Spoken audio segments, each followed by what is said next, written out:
Gold trusted gold buyers తాకట్టులో ఉన్న బంగారాన్ని విడిపించి ఈ రోజు ఉన్న మార్కెట్ ధరకే కొనబడును. మరిన్ని వివరాలకు సంప్రదించండి 77107720.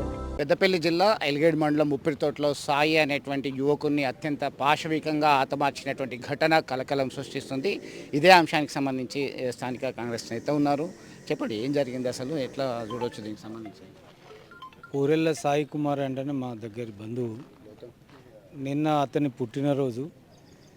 అందులో భాగంగా నిన్న వాళ్ళ అన్న ఇద్దరు కలిసి హాస్పిటల్ పోయి రాగా దుబ్బపల్లి వద్ద కారు కూడా బైక్ యాక్సిడెంట్ అయ్యి అందులోకి మృత్యుంజయులు అయి జయించారు. అయినా ఈ ముప్పుతోట గ్రామంలో ఉండబడినటువంటి పరువు హత్యలు ఏదైతే ముత్యాల సదయ్య కూతురికి ఈ సాయికి ఇచ్చిన లవ్ అఫేర్స్ ఉండే, అది ఈ రెండు వర్గాలు కూడా మొదలు ఇష్టపడ్డారు.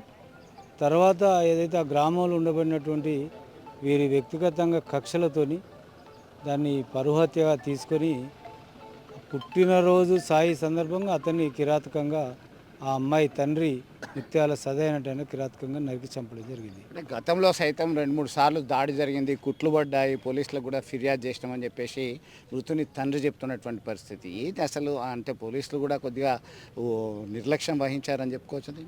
అంటే అతని మీద గతంలో ఆ ఊళ్ళో ఏంటంటే ఆ అమ్మాయి వాళ్ళని కూర్చుండి పెద్దలు మాట్లాడినాక కూడా మనసులో పెట్టుకొని వినాయకుని పండుగ రోజున అతని మీద ఈ ముత్యాల సదయ్య అతని భార్య వాళ్ళకి సంబంధించిన ఇంకో కొంతమంది ప్రోత్సహించి అప్పుడే ఆ రోజు కొట్టడం జరిగింది. దాని మీద ఆ రోజు పోలీస్ స్టేషన్లో ఫిర్యాదు చేయడం వల్ల గ్రామస్తులందరూ కూర్చుని మాట్లాడి కాంప్రమైజ్ చేశారు, ఇంకొకసారి జోలికి పోవద్దని.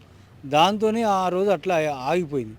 తర్వాత అదే మనసులో పెట్టుకొని అతని తండ్రి తల్లి ఇద్దరు కలిసి ఒక ప్లాన్గా నిన్న పుట్టినరోజు బయటకు వస్తాడనే దాని మీద చంపేయడం జరిగింది. దీని మీద మీరు ప్రధానంగా ఏం డిమాండ్ చేస్తున్నారు ఇక్కడ ఉన్నటువంటి పరిస్థితిని చూస్తే? ఇటువంటి పరుహత్యలు ఆగాలి. యువత ఏదైతే ఈ పరుహత్యలలో బలవుతున్నారో దీన్ని ఫుల్ స్టాప్ జరగాలి. ఈనాడు చట్టం ఉన్నది, పోలీస్ వ్యవస్థ ఉన్నది, ప్రభుత్వ యంత్రాంగం ఉన్నది. అతని బిడ్డకు ఏమన్నా అయింది అన్నప్పుడు పోలీస్ స్టేషన్లో ఫిర్యాదు చేస్తే నా బిడ్డను వేధిస్తాడని అది చేస్తే వాళ్ళు పిలిచి వెంటనే చర్య తీసుకునేటువంటిది. అటువంటిది లేకుండా చట్టాన్ని తన చేతిలో తీసుకుపోయి ఈ విధంగా హత్యలు చేయడము ఇది సరైన కాదు, ఇది హేయమైన చర్య.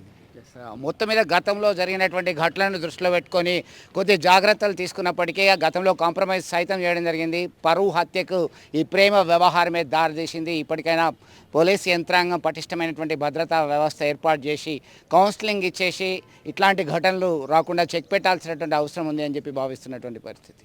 విడుదల సుమంత్తో కలిసి చంద్రశేఖర్, RTV, సుల్తాన్బాద్. మరిన్ని వీడియోస్ కోసం ఛానల్ ని సబ్స్క్రైబ్ చేయండి. లేటెస్ట్ అప్డేట్స్ కోసం వాట్సాప్ ఛానల్ ని ఫాలో అవ్వండి. ఆ లింక్ డిస్క్రిప్షన్ లో ఉంది.